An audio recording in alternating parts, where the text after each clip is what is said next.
ये थाली और शंख बजाते हुए लोग केंद्र सरकार के खिलाफ प्रदर्शन करते हुए मांग कर रहे हैं कि बैंकों की ईएमआई बिना ब्याज के 1 साल के लिए बढ़ाई जाए और प्राइवेट और सरकारी स्कूलों की फीस 1 साल के लिए माफ की जाए। साथ ही घरेलू कनेक्शन के बिजली के बिल भी 1 साल के लिए माफ किए जाएं। प्रदर्शनकारियों का कहना था कि सरकार ने कोरोना वायरस के चलते लॉकडाउन किया था, जो जरूरी भी था, लेकिन अर्थव्यवस्था पर इसका बहुत बुरा प्रभाव पड़ा। इन लोगों ने प्रधानमंत्री कार्यालय में अपना मांग पत्र भेज दिया है। जनता की मांग पिछले 4-6 दिनों से लगातार उठ रही थी कि 21 लाख करोड़ का पैकेज, जो कि घोषणा तो मोदी जी ने की थी 20 लाख करोड़ के पैकेज की, लेकिन जब उसको 5 दिन तक उन्हीं की वित्त मंत्री ने सिलसिलेवार तरीके से पूरे भारत को समझाने की कोशिश की और समझ किसी को कुछ नहीं आया। और उसके बाद जिसका बहुत ज़ोर शोर से इन्होंने महिमा मंडन किया, जैसे कि ये सरकार करती आती है, कि 21 लाख करोड़ उन्होंने देश को एक बहुत बड़ी सौगात दी है।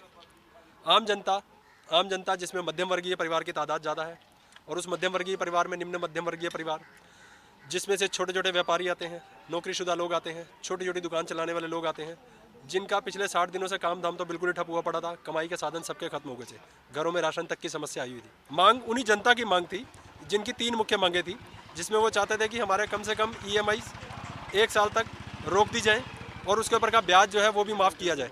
उसके 1 साल बाद उसको जब दोबारा से शुरू करें तो वो सारे उस ब्याज की भी भरपाई करेंगे और किस्तों को भी दोबारा शुरू करेंगे। नंबर 2 मुख्य मांग स्कूल की फ़ीस को भी 1 साल के लिए स्थगित किया जाए और 1 साल बाद जब उनकी आर्थिक स्थिति सही होगी तो दोबारा से उसको रीपे करना शुरू करेंगे। और तीसरी मुख्य मांग, खर्चे खड़े हैं जिसमें से सबसे मेन खर्चा है बिजली के बिल रोज़ आते हैं, हर महीने आते हैं, उसके ऊपर भी रिलैक्सेशन चाहिए कि 1 साल तक उसे भी माफ़ किया जाए। और इस सब को करने के लिए बहुत ज़्यादा कोई खर्चा नहीं होना, सरकार अगर चाहती तो ये 50-60 हज़ार करोड़ के अंदर का काम था सारा। 21 लाख करोड़ का महिमा मंडन कर दिया गया, जनता को मिला कुछ नहीं। मोदी जी के कहने से थाली भी बजाई थी, दिया भी जलाया था, नोटबंदी भी एक्सेप्ट की थी, GST भी एक्सेप्ट किया था, लेकिन आज कंडीशन जो है वो ये हो गई है कि आज हमें थाली बजा के ये मांग करनी पड़ रही है मोदी जी से, जनता को, कि जो थाली हमने खाली बजाई थी उस थाली में भी कुछ डाल दीजिए। आज का मकसद हमारा था मोदी जी को एक संदेश देने का कि ये जो 3 मांगें हमने मुख्य रूप से रखी हैं, तीनों मांगों के बारे में मैं आपको बता देता हूँ। स्कूल की जो फीस है बच्चों की या कॉलेजेस की जो फीस है वो 1 साल के लिए वेव ऑफ कर देनी चाहिए, ताकि जब जनता अपने पैरों पे दोबारा खड़ी हो जाए तो दोबारा पैसा देगी। किस्तों में भी हम सेम मांग करेंगे, किस्तों को बिना किसी पेनल्टी के, बिना किसी एक्स्ट्रा इंटरेस्ट के आप इनको आगे बढ़ा दीजिए। और बिजली की जो मांग है किसानों को लेके, किसानों और आम जनता के लिए, उनके ऊपर बिजली का जो वजन है वो 1 साल तक के लिए उसको हटाया जाए।